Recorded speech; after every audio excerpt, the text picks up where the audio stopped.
Los prodigios del Dr. Moscorrofio. Por Juan León Mera. Al señor director de La Raza Latina.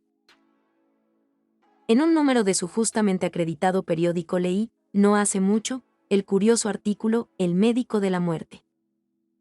El estupendo prodigio obrado por el sabio doctor D. Tomás Ceballos, francamente sea dicho, no me causó ningún asombro, como tampoco sorprendió a los amigos que me oyeron en su la lectura.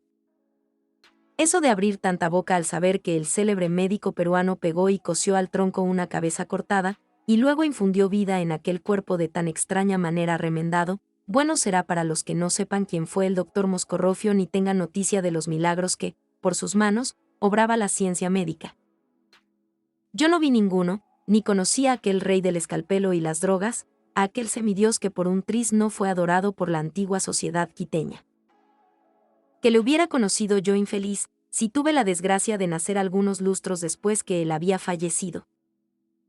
Y desgracia tamaña fue también para Moscorrofio, si hubiese estado en el mundo siquiera unos 2 años después que yo vine a la vida, a fe de quien soy que no se quedaba sin 2 docenas de sonetos, 7 y media odas y 5 2/4 de romances, que no son granillo de anís. Pues ha de saber usted, señor mío, que yo poetizo a la moderna desde el vientre de mi madre, y mi primer bajido, cuando entre pañales y fajas me aprisionaban, fue un ditirambo elegíaco que encantó a la comadre y a todos los circunstantes. Pero como conozco viejos muy formales y fidedignos, que cuando nombran al asombroso médico se descubren con veneración, a su testimonio me atengo con entera seguridad de conciencia. Ellos me han referido cosas que, ya lo he dicho, si se las compara con la del médico de la muerte, queda como una niñería. Un chico rompió un juguete autómata, le pegó luego con goma o con oblea, le dio cuerda, siguió moviéndose, y acabada la historia. Este es el doctor Ceballos, esta su obra. No así el doctor Moscorrofio. Atienda usted.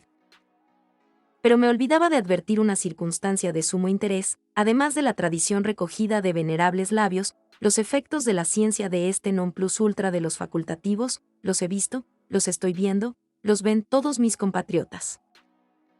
Ahora sí, vamos al caso. Se susurraba ya que la ciencia del doctor Moscorrofio se había elevado hasta un descubrimiento casi sobrenatural o, en otros términos, que lo sobrenatural había descendido hasta la ciencia, gracias a las cogitaciones y desvelos del doctor. Pero este, modesto como sabio y tan sabio cuanto modesto, se guardaba el secreto en el sancta sanctorum de su privilegiada cabeza. Muy mal hecho, pues al fin y al cabo vivía cuando este siglo, en que nada se calla, era ya mocetón y charlatancillo. Sin embargo, el sabio no había contado con el poder de una muchacha bonita, poder de los poderes, que 1000 veces ha puesto las peras a 4 hasta a los dioses, que no solo a los sabios, en achaques del corazón, idénticos a todos los demás mortales. He aquí lo que pasó. La belleza y gracia de la chica le cayeron al doctor en medio del corazón como una lengua de fuego en alcohol. Claro está que se le inflamó la entraña como un cotopaxi. Más como a las veces la naturaleza pone en sus criaturas más lindas los defectos que ni un amor por extremo ciego deja de advertir, tuvo el imperdonable capricho de dotar a la consabida chica con las orejas de la peor figura imaginable. Era cada una ni más ni menos que un caracol boca abajo, con el agudo vértice 2 dedos, superior al nivel de las cejas. ¡Qué tormento para nuestro Esculapio! Y como era entendido a sí mismo en letras antiguas, y no se le podía echar punto en cosas mitológicas, ver a su amada, acordarse de Midas y ponerse mohíno, todo era a un tiempo. El remedio de la tamaña desgracia estaba en sus manos. Sin embargo, el amor le hacía temer un mal resultado en el ensayo de su descubrimiento practicado en las aborrecidas orejas de su idolatrada bella. ¿Pero qué hacer? Diantre. Eso de tener presente a Midas siempre que contempla a Venus, eso de que caiga precisamente una gota de acíbar en la almibarada copa de la ilusión, cuando más piensa embriagarse con ella, no es para tolerarlo por el doctor Moscorrofio. Malditas orejas. Al cabo hubo de resolverse, no sin que muchos días pasase triste, inquieto y pálido. El caso era tan grave. La joven partió al campo. Se dijo que había enfermado y partió enseguida el doctor. Cuando éste volvió estaba radiante de contento. Muy poco después regresó su ídolo. Pero qué sorpresa para cuantos lo conocían. Había cambiado completamente de orejas, ya las tenía, bellísimas. Sea que lo refiriese la agraciada muchacha, sea que el exceso de la alegría sacase algo al doctor de la prisión de la modestia, volando se divulgó la pasmosa noticia de que el mejoramiento de las orejas era debido a un cambio que de ellas hizo el portentoso Moscorrofio. La obra era perfecta, solo una amiga de la joven notó que en el alabastro de su cara disonaba algún tanto lo moreno de los nuevos miembros. Justo era el reparo, la criada que había consentido en la desigual permuta era bastante quemada por el sol ecuatorial. A ella también le sentaron mal los caracoles blancos. Se me dirá que esta es una solemne simpleza comparada con la operación del doctor Ceballos. Paciencia. Si no estoy más que en las primeras líneas del prólogo. Oiga usted. El doctor Moscorrofio cobró ánimo y llegó de grado en grado a lo sublime, a lo milagroso de su invento. Remendar manos y pies, brazos y piernas, sacar una o más costillas y sustituirlas con otras, todo eso era bicoca y no llamaba la atención. Cierta vez una morena no estaba satisfecha con los ojos azules y chicos que Dios le diera, pues bien, ¿qué hizo mi doctor Moscorrofio? Se los cambió con los negros y lindos ojos de la llama, el más ojón de los cuadrúpedos americanos. Esto sí ya no fue pelo de cochino. Una beata tenía la lengua asaz dañada, el doctor Moscorrofio se la arrancó de raíz y en su lugar le puso la lengua de un perro. Y como era muy bueno hasta con los animales, no quiso que el pobre dogo se perjudicase y antes que injertarle la lengua de la beata prefirió dejarle mudo.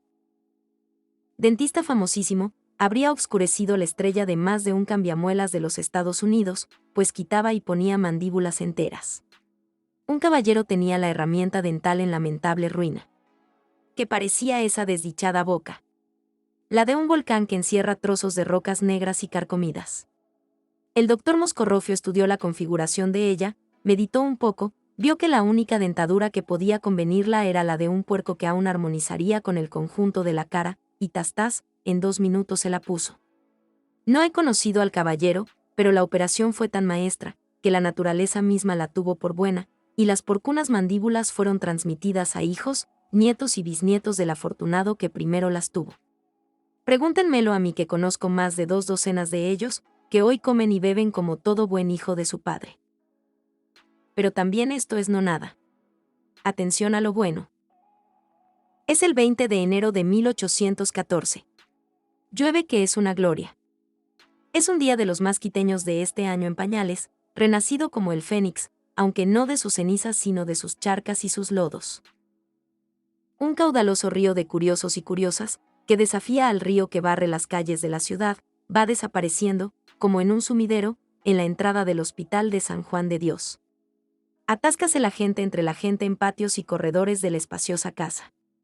Se han puesto mesas en hileras y sobre las mesas sillas que son ocupadas por la aristocracia. Los muchachos se trepan por los pilares. Los que no están en esas alturas sudan y se ahogan, como sucede siempre en el mundo. Los de baja estatura se ponen de puntillas y extienden los cuellos. Todos quisieran aumentar la luz de sus ojos para ver mejor y se los limpian con el revés de la mano. No faltan muchos hombres de ciencia, ni aun sacerdotes y empleados atraídos por la curiosidad. El doctor Moscorrofio va a operar a una enferma, va a obrar un prodigio y no es cosa para ser malograda por ojos humanos. Un pobre hombre yace tendido en su lecho. Va para 7 años que padece un constante dolor de cabeza que le ha convertido la vida en un infierno. La opinión de los médicos es disconforme y no hay a qué atenerse. Quizás tiene razón una venerable abuelita que, metiéndose como cualquier hija de Dios en la contienda de los facultativos, asegura que el dolor de cabeza de ese prójimo no es ninguna encefalitis, sino resultado evidente de los 1000 y más pensamientos pecaminosos que en ella habían germinado, crecido, madurado, y los más, convirtiéndose en hechos dignos de Judas. Sea lo que fuere, sigamos.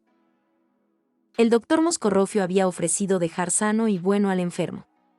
Se presenta en el hospital seguido de media docena de practicantes. Con ellos viene un borrico que aún no ha cumplido 3 abriles. El infeliz no sabe lo que le aguarda. Al paso del gran médico no hay quien conserve el sombrero en la cabeza ni quien no se incline. Hay primero murmullo general de voces, después silencio profundo. El paciente ha sido sacado a un corredor donde hay abundancia de luz y colocado en una poltrona. Los practicantes obedecen con la rapidez del relámpago las órdenes del maestro. Este hace no sé qué maniobra y aplica un frasquito a las narices del enfermo, quien al punto queda sin sentido. Un antiguo empleado del Santo Oficio de Lima, que por casualidad se halla presente, siente cierta comezón que le sube de los pies a la cabeza y va a dar unas voces, pero sea que se acordase que ya no era tiempo de quemar brujos, o por cualquier otro motivo. Apresa la lengua entre los dientes y las voces se convierten en uno como suspiro que se le escapa a retazos de lo hondo del celoso corazón. Entretanto, el doctor Moscorrofio y 2 de sus discípulos habían comenzado simultáneamente 2 operaciones iguales, el primero aserraba la cabeza del hombre, los otros la del borrico. La desdicha mayor era para esta infeliz criatura, a la cual no se puso cuidado de narcotizar, y padecía dolores terribles. Ambas operaciones se terminaron a un mismo tiempo, pero el doctor previno a sus practicantes que no se apresuraran a extraer los sesos del asno. Moscorrofio tenía ya en sus manos los del hombre, aunque no enteros, pues la mayor parte estaban podridos y desbaratados. Los puso sobre una mesa y los examinó con un magnífico lente. Enseguida trasladó el examen a lo interior del cráneo y a la media naranja que le servía de tapa, y primero con una cuchara, después con unas pinzas, luego con unos paños, limpió perfectamente uno y otro. Ahora sí, dijo, a ver esos sesos. Y los del pobre cuadrúpedo fueron trasladados a la obscura cavidad que habían dejado los del hombre. Hubo un momento de gran susto, pues bien, por precipitación, bien por el temblor nervioso que le causaba tan estupenda operación, el practicante que extrajo la cerebral médula por poco no la deja caer y hacerse tortilla en el pavimento. Hasta el doctor palideció. Al fin colocada aquella masa en su nueva posada, la cubrió Moscorrofio con la cabelluda tapa, luego cosió los contornos con torsales de seda, los untó con no sé qué científico menjurje, ató encima una venda, hizo conducir al enfermo a su lecho, le aplicó otro frasquito a las narices, y con esto volvió en sí. ¿Cómo te sientes?, le preguntó el doctor. Muy bien, contestó. Solo me queda en torno de la cabeza un dolorcillo como si me la hubiese apretado con una cuerda algo delgada. Pero no es gran cosa. Gracias, señor doctor. Mil gracias. Durante tal operación tan pasmosa nadie se movió ni respiró, el asombro fue profundo y general.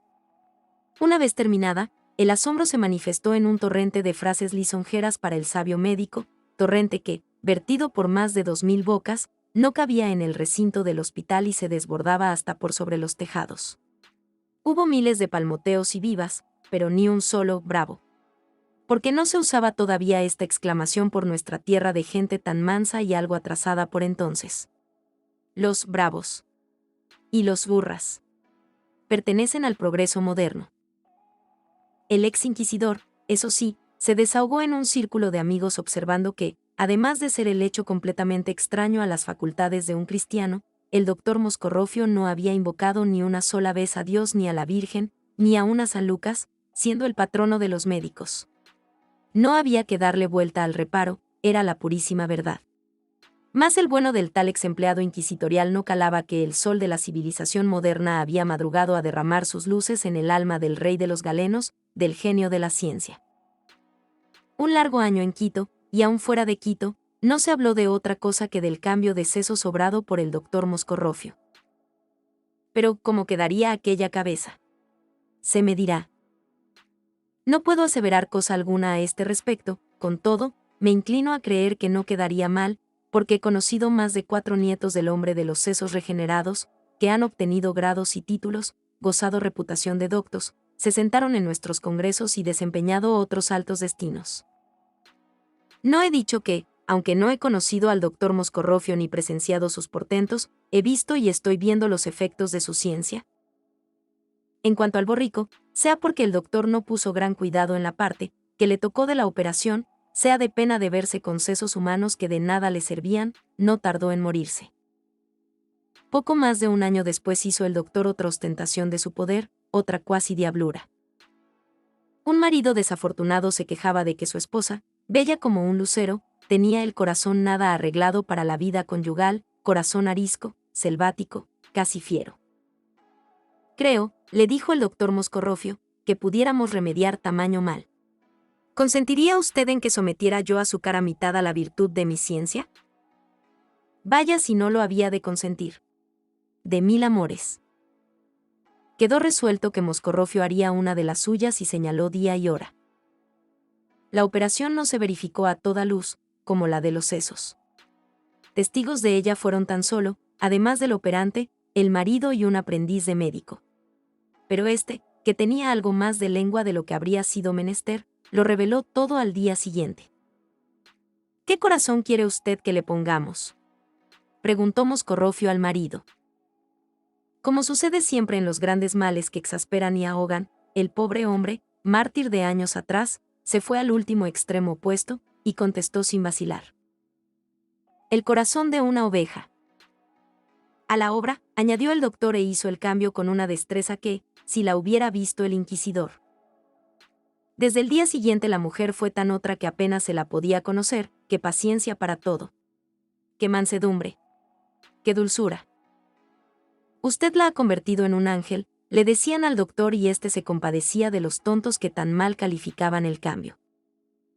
La señora fulana, decía otro, es hoy un cordero, qué tal variar de genio. Y el doctor abría tamaños ojos en los que brillaba el contento de haber sido penetrada su obra.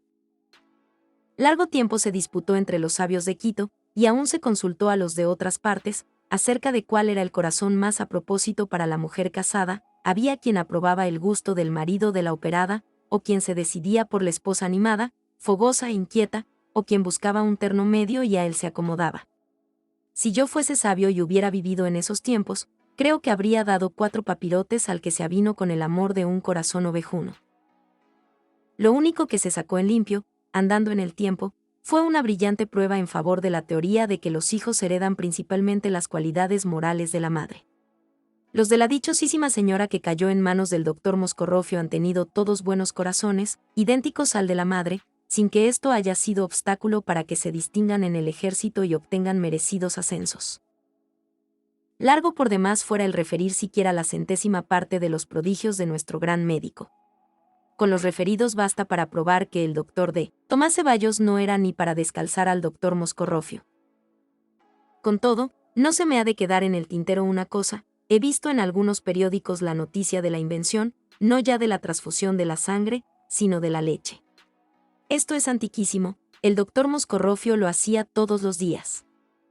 Más había observado que la leche tenía sus inconvenientes, porque podía convertirse en queso y obstruir las venas, y en su defecto empleaba el suero con éxito admirable. Ya que de sangre hablamos, vaya por último, y de aquí sí que no paso, otra maravilla. Un joven enamorado como un diantre de una jovencita, hallaba para su matrimonio el grave inconveniente de la falta de no pocos quilates en su aristocracia. La sangre, decía el padre de la bella, la sangre, qué diablura. Un poco azul la de fulanito, y no habría más que hacer sino entregarle mi hija, pues es, por lo demás, muchacho de muy buenas prendas. Acudió el pretendiente al doctor Moscorrofio, para que acudían todos a él, y de la noche a la mañana asomó con una sangre azul que competía con la de su novia. ¿Sabe usted lo que hizo el Judas del doctor? Le introdujo en las venas una competente porción de añil disuelto en alcohol.